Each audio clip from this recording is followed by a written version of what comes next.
I was standing in my kitchen just after sunrise, the kind of quiet Seattle morning where the mist hangs low over the backyard fence, when I unzipped my husband's fishing bag and realized there wasn't a single piece of fishing gear inside.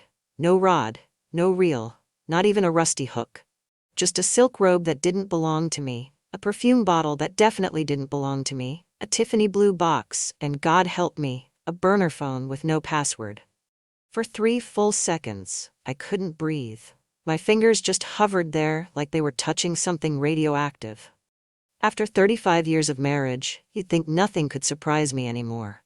But this felt like someone took my entire life, folded it in half, and snapped the spine clean through. Peter, my 62-year-old husband, had left the bag by the mudroom door because he said he didn't want to forget his essentials for the fishing trip. Essentials. I stared at the silk robe again, muttering under my breath. Sure, Peter. Very aerodynamic for trout season. I clutched the counter to steady myself. My coffee, my precious tall Starbucks Pike Place, was still steaming beside the sink, completely unaware that my marriage had just set itself on fire. I reached for it because that's what women my age do when the world shifts under our feet. We drink something warm, breathe slow, and try not to scream into the fridge. I tried to convince myself there had to be another explanation. Something logical. Maybe the robe belonged to a friend's wife. Maybe the perfume spilled into the wrong bag. Maybe that Tiffany box had a gift for me inside. I opened it. It was empty. Empty like the punchline of a joke the universe forgot to deliver. I should have broken down right then, cried, yelled, thrown the coffee mug, but instead I started laughing. Not the normal kind.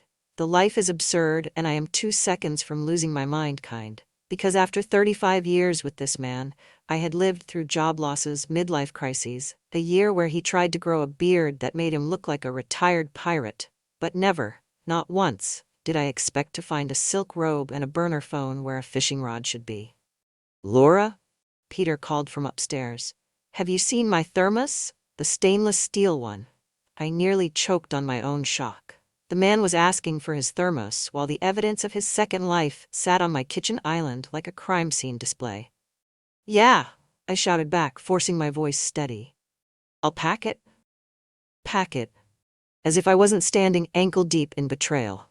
He came downstairs a minute later wearing his favorite windbreaker and that clueless smile I'd seen for decades. You're the best, he said, kissing my cheek before grabbing his keys.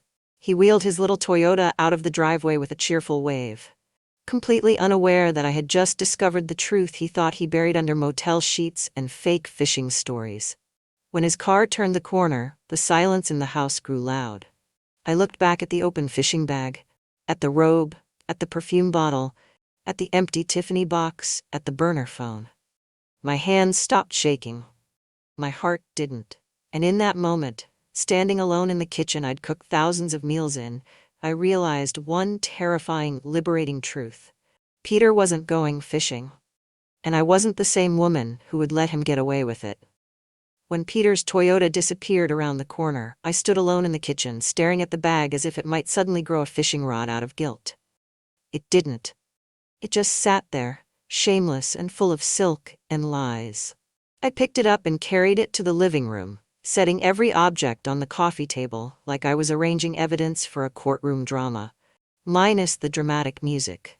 Unless you count my heartbeat.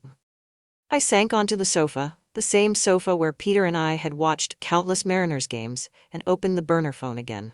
The screen lit instantly. No password, no dignity either. The messages were still there, short, sloppy, and far too familiar. Same room as last time. Bring wine. Miss you already. My hands trembled, but the rest of me went strangely still. 35 years of marriage condensed themselves into the quiet hum of the refrigerator and the faint tick of the wall clock across the room. I should have cried. Instead, I took a long sip of my now lukewarm Starbucks and said out loud, Well, Laura, at least now you know why the man never brought home a single fish. Grief does strange things. One moment you're about to fall apart, the next you're making sarcastic comments to a refrigerator magnet shaped like a salmon. I picked up my phone, my real phone, my actual iPhone, and scrolled through old family photos. Peter and I as newlyweds in Golden Gate Park. Our kids as toddlers climbing over him like he was playground equipment. The five of us at San Francisco Bay for our 25th anniversary, me gripping a wind-blown hat, and Peter laughing with crow's feet around his eyes. The kind of laugh I hadn't seen in years. I pressed my thumb against the screen, and a familiar ache tugged at my chest. I had loved that man through everything. Layoffs, colonoscopies, bad hairstyles, good years, and some brutally hard ones. I had carried the weight of our home while he found himself in fishing trips that apparently involved neither fishing nor trips of the wholesome variety. The thought hit me hard and unexpectedly funny. After all these years, the only thing he'd managed to catch was another woman.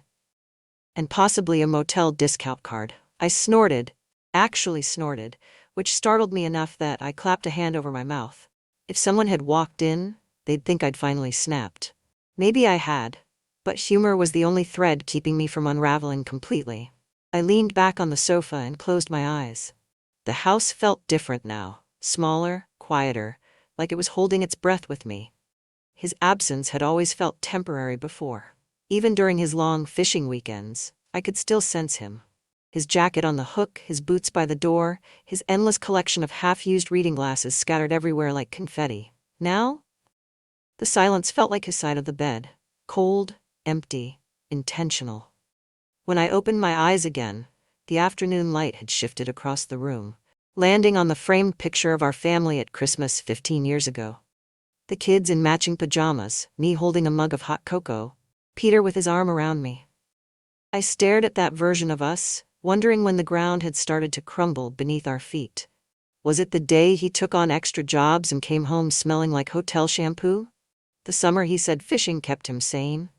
Or was it long before that, years of me smoothing things over, keeping the peace, convincing myself that quiet was the same as happy? I stood and gathered the items from the table. The perfume bottle, the robe, the empty Tiffany box, the burner phone. I placed them gently into a brown Amazon box I found in the recycling pile. It felt symbolic somehow, like I was packaging up the first part of a story I didn't ask to be in. Then I carried the box upstairs and set it in the middle of the bed Peter and I had shared for decades. Just looking at it made my stomach twist. Something about the way it sat there, bold, unashamed, told me one thing very clearly. Whatever came next, the marriage I thought I had no longer existed. And I realized, standing there with the late afternoon sun washing over the sheets, that the quiet ache I felt wasn't just sadness. It was the first flicker of something else. Awakening. I didn't sleep that night. Not because I didn't try. I did. I brushed my teeth, changed into my oldest cotton pajamas, even played one of those calming ocean sound videos on my iPhone. But every time I closed my eyes, all I saw was that silk robe draped across my bed like a taunt. By 3 a.m., I gave up, slipped into my slippers, and padded downstairs in the dark. There's a strange kind of courage that grows in you when you're too tired to keep being afraid. I made myself a cup of chamomile tea and sat at the kitchen island, tapping my fingers against the porcelain mug. The house was silent except for the hum of the fridge and my own thoughts, loud, restless, refusing to cooperate. That was when I remembered the burner phone. It was still in the Amazon box upstairs, along with the rest of Peter's fishing essentials. Part of me didn't want to look at it again. The other part, the part that had spent decades forgiving, smoothing, adjusting, was done being polite. So I went upstairs, grabbed the phone, and sat on the edge of the bed. The mattress dipped the way it always had when Peter lay next to me. Funny how even betrayal doesn't stop muscle memory. I opened the messages again, scrolling through the thread with Megan. Most were short, rushed, careless. But then I saw a photo. A blurry shot of a motel parking lot at sunset. And right under it, Megan had typed, "Same room tomorrow. Bring that snack you know I love." I blinked at the screen, feeling my jaw tighten. Snack. I had no idea what snack she meant, but something about the casualness of it made me angrier than I expected. 35 years together, and Peter barely remembered I didn't like raisins in my cereal. Yet somehow he knew the favorite snack of a woman who met him in parking lots? A laugh fluttered out of me. Dry. Bitter. Unamused. Well, I told the silent room, at least someone appreciates his ability to buy chips. But then something else caught my eye. A receipt tucked inside the burner phone case. I slid it out carefully. It was from a gas station off the I-5, dated 2 weeks earlier. 2 items, a bottle of cheap wine and a bag of peppermint bark, the fancy kind you get around the holidays. Peppermint bark. My peppermint bark. I slapped the receipt against my knee. Oh, hell no. He had taken the last of my holiday peppermint bark, the one I'd hidden behind the frozen peas to keep myself from overeating, and given it to another woman. Betrayal was one thing, but sacrificing my seasonal treats? That felt personal. I didn't know whether to cry or file a formal complaint with the North Pole. The ridiculousness of the moment hit me so hard I actually snorted. And then, without warning, maybe because my heart was exhausted, maybe because peppermint bark is sacred, I started laughing. A real laugh this time. Loud, sharp, unhinged. And right when I thought it couldn't get more absurd, my cat, Pumpkin, sauntered into the room, plopped herself beside me, and stared at the burner phone like she was disappointed too. "Don't look at me like that," I told her. "I didn't choose him." She meowed once and turned her back to me, tail flicking, pure judgment. Even the cat was done with Peter. Once the laughter faded, the silence settled back in. Heavier this time, but also clearer. I stared at the phone in my hands, aware that I was crossing some invisible line inside myself. I wasn't just a wife who'd been lied to. I was a woman who was finally seeing the shape of the truth without flinching away. And truth, as it turned out, was both devastating and strangely liberating. I put the phone down, walked to my closet, and pulled out a suitcase. Not to pack it, at least not yet, but to set it in the middle of the room where I couldn't avoid it. Because something in me knew this was no longer about catching a cheating husband. This was about finding my way back to myself. I stood there for a long moment, breathing in the stillness of the room that had once been ours. Then, softer than a whisper, I said the words that had been waiting inside me all night. "It's my turn now." By the next morning I had two things: dark circles under my eyes and a conviction that I was done pretending. I brewed a fresh pot of coffee, strong enough to wake the dead, and sat at the kitchen table scrolling through my contacts, trying to decide who in this world I could confide in without collapsing like a badly built IKEA chair. I landed on Melissa, my daughter. She lived in New York now, working in publishing, always talking fast, thinking faster, and suspicious of men whose hobbies required overnight stays. I hit FaceTime before I could chicken out. She answered on the second ring, hair in a messy bun, a travel mug in hand.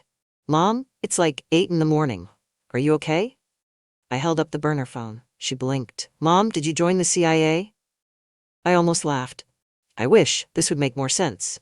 Then I told her everything. The robe, the perfume, the messages, the peppermint bark betrayal. She listened with wide eyes and her hand over her mouth. When I finished, she exhaled sharply. "Mom, he wasn't just fishing, he was fishing for a whole other life." "That's one way to put it," I said. She stared at me for a moment, then squinted. "Wait, back up. Peppermint bark? He gave her your peppermint bark?" "Exactly," I said, throwing my hands up. "I would have accepted the cheating faster than that." Melissa slammed her palm on her desk. "Absolutely not. This is war." It was so dramatic I had to laugh, real, brief, but needed. "Sweetheart, I don't need war, I need clarity." "Well, start by seeing a lawyer." That she said. "I have someone in Seattle. He helped my friend when her husband tried to hide crypto from her." I blinked. "Crypto?" She waved a hand. "Long story, but trust me, this guy knows when a man is being shady." I hesitated. "I don't know if I'm ready for that." "You're not ready not to," she snapped gently. "Mom, you've spent your whole life giving Dad the benefit of the doubt. Maybe it's time to give yourself the benefit of the doubt." Before I could respond, the screen froze, Melissa making a face mid-eye roll. Then the call dropped. Of course it did. My Wi-Fi always quit at dramatic moments like it was unionized. I set the phone down and sighed. And that was when I heard a knock on the back door. A slow, heavy knock. 2 taps, a pause, 2 more. Only one person knocked like that. My neighbor, Mr. Harris, a retired police officer who looked like he'd seen every type of nonsense a human being could invent. He let himself in as always, holding a bag of oranges. "Laura, I brought too many oranges. Don't let me die with this many oranges." I almost smiled. "Your generosity is overwhelming." He studied me with his detective eyes. "You look like a woman who discovered something she didn't want to discover." I raised an eyebrow. Since when did you have psychic abilities? When you live next door to someone for 20 years, you recognize the expression, he said, setting the oranges down. Spill it. Normally I wouldn't, but something about the oranges, the tiredness, the ache inside me, I just told him. Not the whole novel, but enough. The robe, the motel, the messages. He didn't interrupt, didn't gasp, just nodded slowly, like he'd seen the same story 1,000 times. Finally he said, men who cheat always think they're smarter than they are, especially when they have burner phones. Honey, I used to arrest guys who named the phones after their mistresses. One man labeled his Pizza Hut. His wife thought he had a food addiction. I blinked. Wow. Point is, he said, you're not dealing with a mastermind. You're dealing with a man who can't set up his Wi-Fi without help. That made me laugh in spite of myself. He really can't. Harris leaned closer, lowering his voice. Before you confront him, get your facts in order. You don't want yelling, you want truth. Truth has more weight. The words settled into me like something both heavy and steadying. When he finally left, oranges in hand, he forgot them, of course, I felt something shift inside me. I wasn't just reacting anymore, I was preparing. And somewhere deep in my chest, under the bruised places and the exhaustion, I felt a small, firm spark of resolve begin to grow. By the time I arrived downtown for the appointment Melissa had arranged, Seattle was wrapped in its usual gray drizzle, the kind that makes the whole city look like it's been lightly misted for a skincare commercial. I parked my Toyota in a garage beneath a tall glass building and took the elevator up to the 12th floor, where the law office overlooked the waterfront. The waiting room looked like it had been curated by someone who alphabetized their spices and meditated at 5 a.m. There were sleek chairs, quiet music, and a stack of magazines that hadn't been touched by human hands since 2019. I sat down, clutching my tote bag, feeling like a woman who had accidentally wandered into the wrong life. Mrs. Whitman, a receptionist called.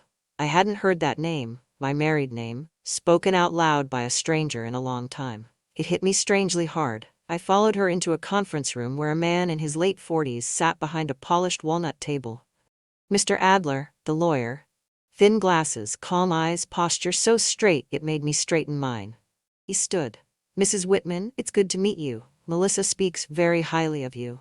That already makes one person this week, I said before I could stop myself. He cracked a small smile. Shall we begin? I handed him the folder I'd assembled. Screenshots of texts, photos of the robe and burner phone, the motel receipt, and, most importantly, the loan documents I'd found in Peter's bag. He examined everything with the quiet intensity of a man who had seen more marital disasters than a therapist with overtime pay. Where did you find these? He asked, tapping the loan papers. In his fishing bag, I said, next to the perfume and other incriminating items. He raised an eyebrow. Fishing bag? He claims he goes fishing every month. I've never seen him bring home a fish, not even a goldfish cracker. That earned a soft chuckle. At least I was entertaining someone today. He flipped through the documents, pausing at one page. This signature? This is supposed to be yours? That's what the bank said.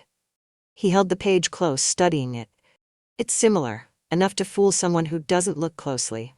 But the tremor in the stroke, the angle of the L, you didn't sign this. I felt my breath hitch. So, you're saying he forged it? I'm saying, he replied carefully, there is strong evidence suggesting someone attempted to replicate your signature without your knowledge. My throat tightened. Even when I'd feared Peter was having an affair, some part of me had still believed he would never cross certain lines. Lying, yes. Cheating, maybe. But forging my name on a loan that could cost us our home? That was a different kind of betrayal, one that cut deeper than motel rooms or silk robes. What happens now? I asked quietly. Mr. Adler leaned back. We proceed methodically. First, we request documents from the bank, security footage, signing logs, digital activity. If we can prove you didn't sign, the loan can be invalidated. If we discover intentional fraud, Peter alone becomes responsible. So the house? You keep the house, he said gently. We make sure of that. A rush of relief washed through me. So sudden it made my eyes sting. He continued. Next, we document the infidelity. Not because the court requires it, but because it establishes a pattern of dishonesty. And then, he folded his hands. We prepare for whatever outcome you choose. Separation, divorce, legal boundaries. I stared down at my hands, fingers twisting. I don't know what I want yet. You don't have to know today, he said. You just need to protect yourself today. Something about the simplicity of that made my chest feel both heavier and steadier at the same time. Before I left, he handed me a card. And Mrs. Whitman, try not to confront him without preparation. Emotion clouds strategy. I nodded, tucking the card into my tote. Don't worry, if I confronted him right now, I'd probably throw a peppermint bark at him. He blinked. A peppermint bark? It's a long story. On the way out, I passed the receptionist again. She smiled politely, unaware my entire life was rearranging itself molecule by molecule. I stepped into the elevator, watched the city blur through the glass, and felt something inside me settle into place. Not peace, not yet, but readiness. For the first time, I felt like I had a direction, a plan, a path that didn't involve waiting for Peter to come home with stories about trout that never existed. And as the elevator doors closed, I whispered to myself, it's my turn now. Peter returned from his fishing trip late Sunday afternoon, smelling faintly of motel disinfectant and a cologne I didn't recognize. He walked through the door humming, carrying a paper bag of donuts like he was a benevolent neighbor boosting community morale. Laura, I brought your favorite, he said, holding up the bag. Maple bars. I took the bag, peeked inside, and saw 1 maple bar. And 5 chocolate sprinkles. Peter hated sprinkles. Which meant someone else must have loved them. The realization pinched the back of my throat, but I didn't let it show. Instead, I smiled. How thoughtful. He beamed, absolutely convinced he was the hero of his own documentary. He set his keys down and stretched dramatically, like he'd just returned from climbing Everest instead of lying to his wife. You should have seen the sunrise over the lake, he said. Made me feel alive. I nodded, keeping my face smooth. If he felt any more alive, he might ascend through the ceiling. He headed toward the shower. I'm gonna rinse off the campfire smell, he said. Campfire. I bit my tongue so hard I tasted copper. The only thing burning on that trip was his integrity. While he showered, I checked his jacket pockets. I didn't want to snoop, but I had crossed that line days ago, and moral purity wasn't going to save my house from foreclosure. I found nothing except a crumpled fast food napkin and a tiny bottle of eye drops. That, at least, made me laugh quietly. So that's how he looked, well rested after his trips. Artificial hydration. When he came back downstairs, hair wet, wearing his old college sweatshirt, I nearly felt nostalgic. Nearly. But nostalgia evaporates fast when betrayal is standing across from you holding a donut bag. So honey, I said casually, what kind of bait did you use this time? The way he froze mid-step was almost comical. Worms, he said. Obviously. Obviously. I took a sip of my tea. Nightcrawlers? Red wigglers? His face twisted like I was speaking ancient Greek. Just normal worms? I bit the inside of my cheek. Of course. He sat down, flipping through channels like nothing was wrong. But I watched him. The subtle tension in his shoulders, the way his eyes avoided mine, the faint restlessness in his fingers. This wasn't guilt. This was fear. Fear of the moment he must have sensed was coming. After a long silence, he cleared his throat. Everything all right? You seem quiet. I'm fine, I said sweetly, just thinking. About what? About bait. He blinked. Bait? Yes, I said. And how you've managed to go fishing every month without ever catching anything. Not even a sunfish. Statistically, that's impressive. He laughed nervously. Hey, I go for the experience, the peace, the solitude. I tilted my head. So much solitude you needed a second phone? His body stiffened like I'd zapped him with a taser. Second phone? He repeated weakly. Yes, I said, standing. The one you left in your fishing bag. His mouth opened, closed, then opened again, like a malfunctioning goldfish. Laura, that's... Relax, I said, holding up a hand. We're not discussing it right now. He sagged with relief, which told me everything I needed. He wasn't ready to admit anything because he was still clinging to the hope he could wiggle his way out. I stepped closer, just enough to see his Adam's apple bob nervously. But we will talk. Soon. His lips parted, probably ready to deliver a half-baked excuse or a whole-baked lie. But I didn't give him the chance. I grabbed my coat from the hook and headed toward the door. Where are you going? He asked, voice tight. For a walk, I said, just clearing my head. Truthfully, I was going to Mr. Harris's house to finalize the timeline and prepare for what came next. But Peter didn't need to know that. Let him stew in silence the way I had stewed in betrayal. As I stepped outside, the crisp evening air filled my lungs. For the first time in years, I felt like I had the upper hand. Not through deceit or manipulation, but through clarity. Behind me, through the front window, I saw Peter standing frozen, staring at the spot where I'd stood. His shoulders were hunched, his fingers trembled. He was scared. Good. Because the truth was coming for him. And this time, I wasn't the one who would break. I didn't actually go for a walk, at least not in the peaceful, meditative sense. I walked straight to Mr. Harris's house next door, partly for advice, partly because if I stayed home another minute, I might have hurled the maple bar at Peter's head. And that donut hadn't done anything wrong. When Mr. Harris opened his door, he was wearing plaid pajama pants, a flannel robe, and a look that said he'd been expecting something dramatic. "You saw my porch light on, didn't you?" he asked. "No," I said out of breath. "But it makes sense." He stepped aside. "Come in before the rain decides to gossip." Inside, his living room smelled faintly of lemon cleaner and dog treats, even though he hadn't owned a dog in 10 years. He gestured for me to sit. I did. Then I launched into what had just happened. The donuts, the worm interrogation, the way Peter turned into a panicking muppet when I mentioned the second phone. Mr. Harris listened, nodding gravely. Until I got to the part about the sprinkles, he frowned. "He brought home sprinkles? That man hates sprinkles."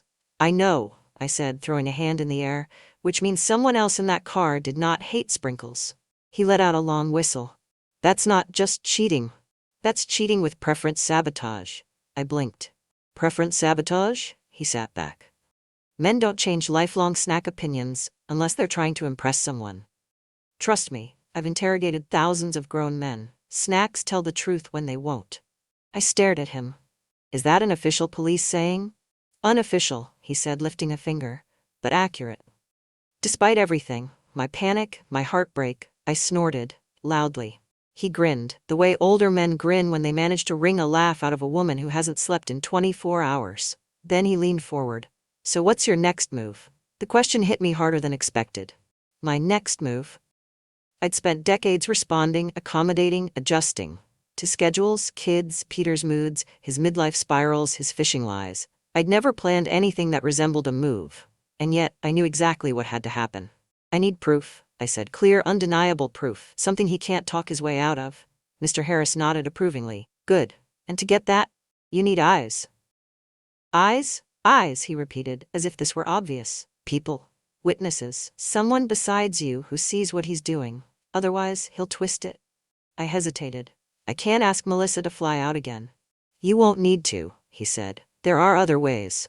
He reached for his reading glasses, which were perched on his head the entire time. I didn't comment. It felt rude to point out what gravity had already been trying to tell him. He continued, "If he goes on another trip, we follow." I blinked. "Who's we?" "Me," he said immediately. "And you, and maybe my cousin Kenneth if he's sober enough." "I appreciate the enthusiasm," I said carefully, "but this isn't a stakeout from a cop show." "Of course not." He waved a hand. "We don't need disguises or anything fancy." Then he paused. "Unless you want them?" I closed my eyes, stifling a laugh. "No, Mr. Harris, no disguises." He shrugged, a little disappointed. "Your loss. I have a wig that could win awards." After a moment, he grew serious again. "Laura, listen. When a man cheats, the temptation is to scream, demand answers, burn the house down. Figuratively, please," he added quickly. "But the smartest path? Quiet, steady, observant." That landed. Deep. "I'm learning," I said softly. "You're doing more than learning," he said. "You're preparing." Just then my phone buzzed. A message from Peter. "Where did you go? Everything okay?" I showed it to Mr. Harris. He smirked. "Ah, the fear has activated." "Should I answer?" "Not yet. Let him marinate." "I don't know if I want him marinated," I muttered. He laughed. "Trust me, it softens them for later." I pocketed the phone. Something inside me felt clearer, sharper, like the fog wasn't just outside anymore but lifting from my own mind too. As I stood to leave, Mr. Harris placed a steady hand on my shoulder. "Next time he goes on one of his little adventures, you call me. We follow, we document, we end this." I nodded. "Thank you." "Good. And Laura?" "Yes?" "If he brings home another bag of donuts with sprinkles, that's a confession." I couldn't help it. I laughed all the way to my driveway. But underneath the laughter was something new. A sense of control.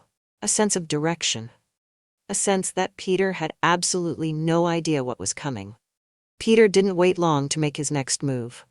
3 days after our worm conversation, he announced another overnight fishing trip, this time to a lake I'd never heard of, with people I'd never met, for reasons that made absolutely no sense. "We're going to Silver Pine Lake," he said over breakfast, spreading butter on toast like a man who'd never forged a single signature in his life. "It's remote. No cell service. Very peaceful." I sipped my coffee and nodded politely, though inside I was screaming, "There is no lake on Earth peaceful enough to excuse burner phones." "Sounds wonderful," I said. He visibly relaxed, like he'd expected me to hurl a spatula at him. "Yeah, I think I need this." "Oh, you do?" I murmured. He frowned. "What?" "Nothing. Just thinking about your solitude." He gave me that nervous half-smile again. "I'll be gone 2 nights. Maybe 3. You'll be okay here?" I resisted the urge to say, "I've survived a marriage with you for 3 decades, so yes, I'll manage." Instead, I just smiled sweetly. "Of course." He left mid-morning, duffel bag in hand.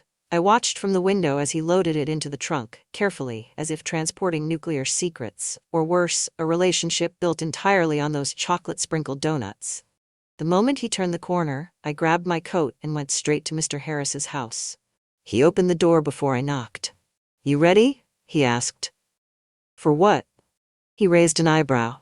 "For the chase. You texted me he's leaving. That usually means the bird has taken flight." I blinked. I didn't mean we were leaving immediately.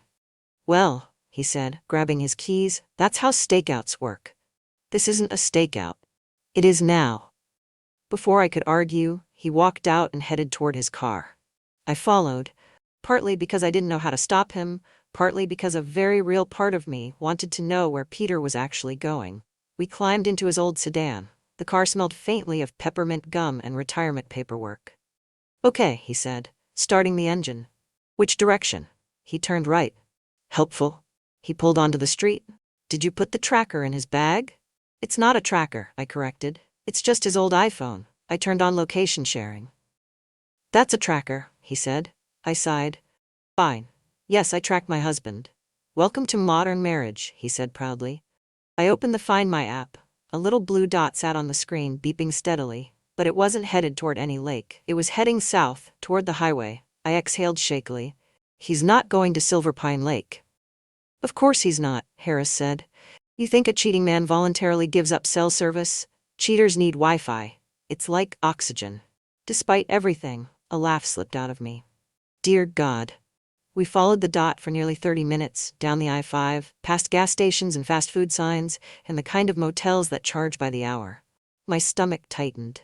"He's getting off the highway," I said. "Where?" Harris asked. I zoomed in. "Exit 42.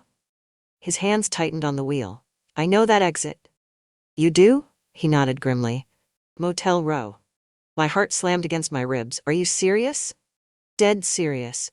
I once arrested a guy there hiding in a laundry cart." I blinked. Should I ask why? No. Fair enough. Peter's little blue dot stopped moving. It rested beside a cheap motel I recognized, the same one I'd seen in the burner phone photos. The coincidence wasn't coincidence at all. My breath hitched. "He's there." Harris parked a block away. "You don't have to go closer if you don't want to." But I did. I needed to see. Not to punish myself, but to end the story lies had written for me.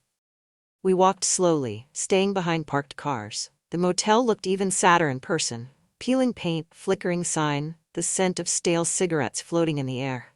And then, like a scene from a movie I never wanted to star in, I saw Peter's car. My pulse roared in my ears. My knees felt like paper. Harris placed a steady hand on my back. "You okay?" he whispered. I swallowed hard. "No, but I need to see." As if on cue, the door to room 14 opened, and Peter stepped out. Not alone. Standing beside him was a woman with long dark hair, wearing a coat I recognized instantly, the same one from the burner phone photos. Harris exhaled. Bingo. I didn't cry. I didn't gasp. I just stood there, feeling something inside me settle, not break. Settle, because the truth wasn't theoretical anymore. It was right there under a flickering motel light, holding my peppermint bark thief by the arm. And for the first time since this nightmare began, I felt something sharp and certain rise inside me. This wasn't the end. This was the beginning. I thought seeing Peter step out of that motel room would break me, but strangely, it didn't. It felt like watching the ending of a movie I'd already guessed long before the big reveal. Painful, yes, but not surprising. At least now the truth wasn't hiding behind a fishing trip. Mr. Harris must have sensed the shift in me because he whispered, "You okay to go home?" I nodded. "Yeah, I'm done watching the show, now I write the ending." We drove back in silence, except for Harris muttering at a slow driver ahead of us. "This guy's moving like he has nowhere to be. I can't stand people with peace." I huffed out a laugh despite myself. Maybe he's just relaxed. Relaxed is fine, this is suspiciously serene.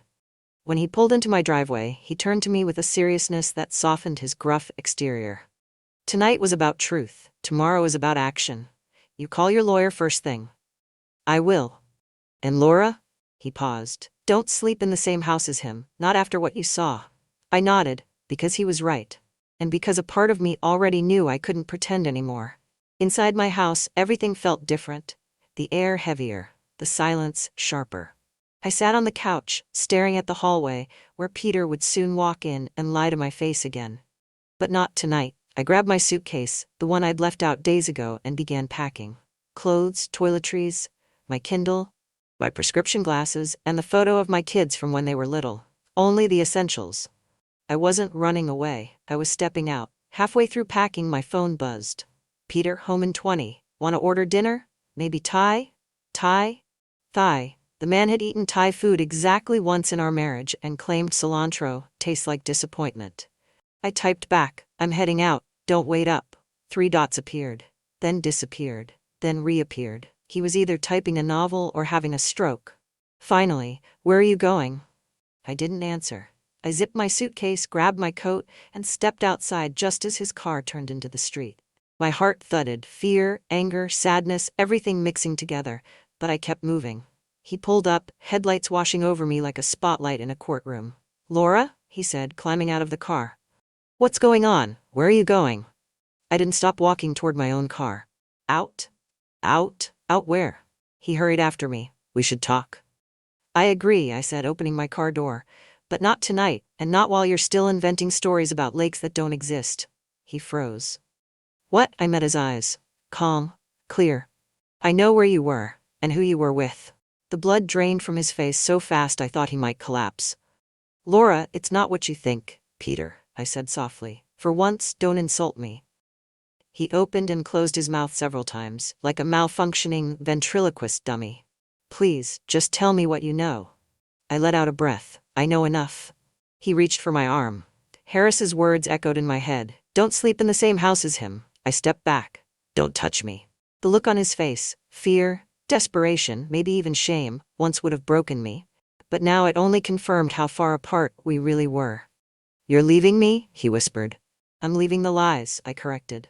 "You can decide later whether that includes you." He swallowed hard, eyes shining. "I can explain." "You can explain to my lawyer," I said. "I'm done listening." For a moment, neither of us moved. A long, heavy silence stretched between us, filled with 35 years of memories, good and bad. Then he said something I didn't expect. "Laura, please don't ruin my life." I stared at him, stunned. "Ruin your life?" My voice shook. Not from weakness, but from fury I didn't know I still had. "You forged my name, you risked our home, you cheated on me, you ruined your own life. I'm just cleaning the mess." He flinched like I'd hit him. I got into my car and started the engine. As I pulled away, I saw him shrinking in my rearview mirror. Small, helpless, clutching the donut bag like he still believed maple bars could fix things. I didn't cry, I didn't shake, I just drove. Because tomorrow, the law would take over. And this time, justice was coming for him. Not as revenge, but as consequence. For the first time in decades, I woke up in a bed that wasn't mine. Melissa had insisted on booking me a room at a quiet boutique hotel near downtown Seattle. A small, warm place with soft lamps, thick blankets, and a view of Elliott Bay. I lay there listening to the steady hum of the city, feeling strangely calm, almost suspended between the life I'd left last night and the one I hadn't yet stepped into. The next week moved like a quiet storm, steady, inevitable, powerful. Mr. Adler, my lawyer, worked fast. Faster than I expected.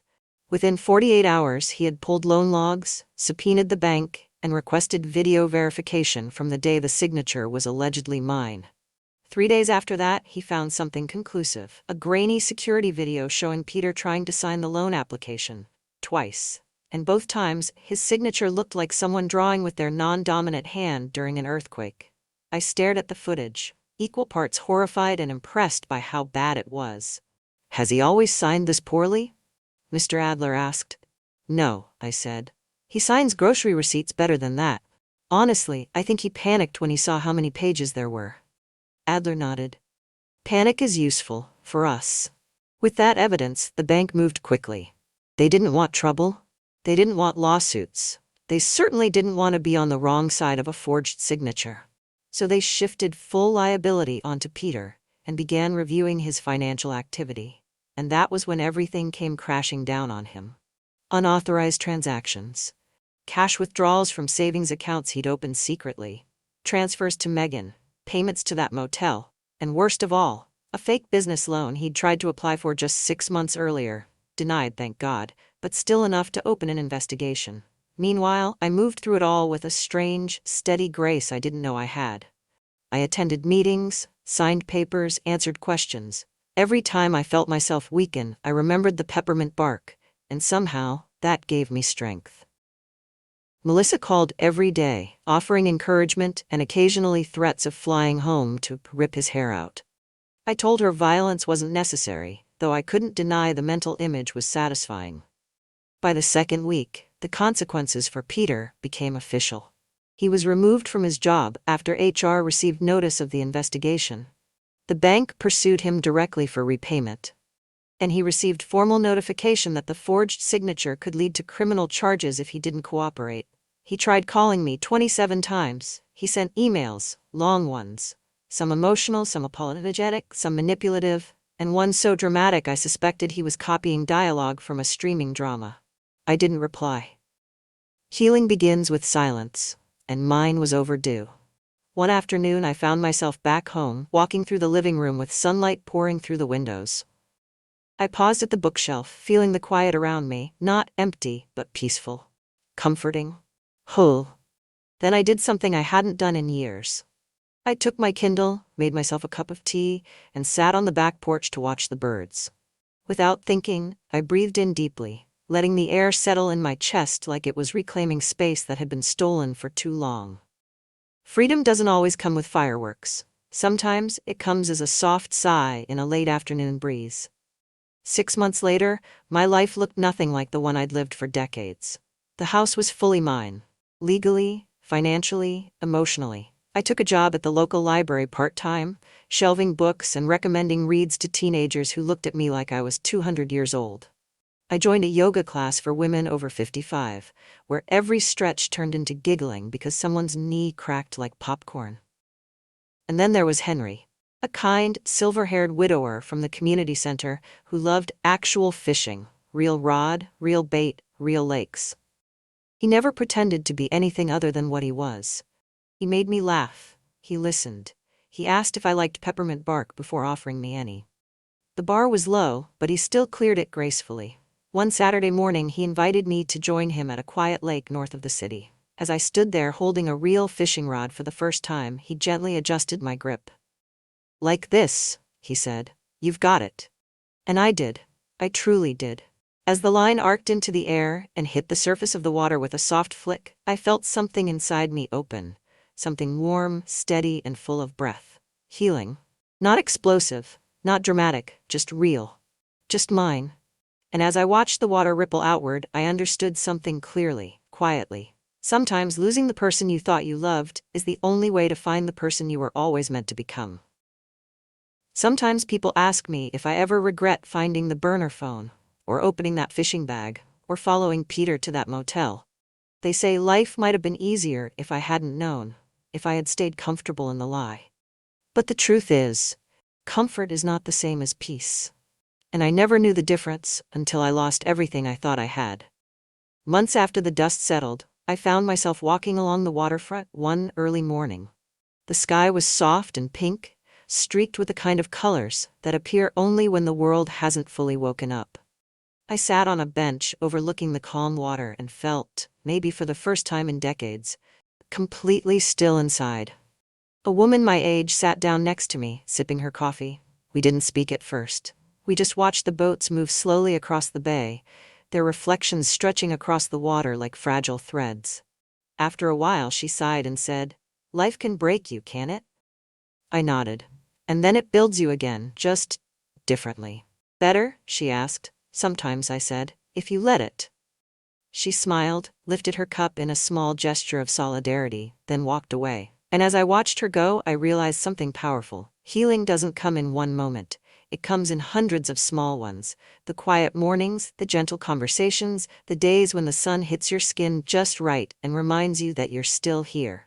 Healing is not loud. It is patient, it is soft, and it is yours. If my story has taught me anything, it's this. You can lose the world you built and still find yourself whole. You can outgrow people you once couldn't imagine living without, and you can step into a new life with trembling hands and still be brave. Some endings save you. This one did.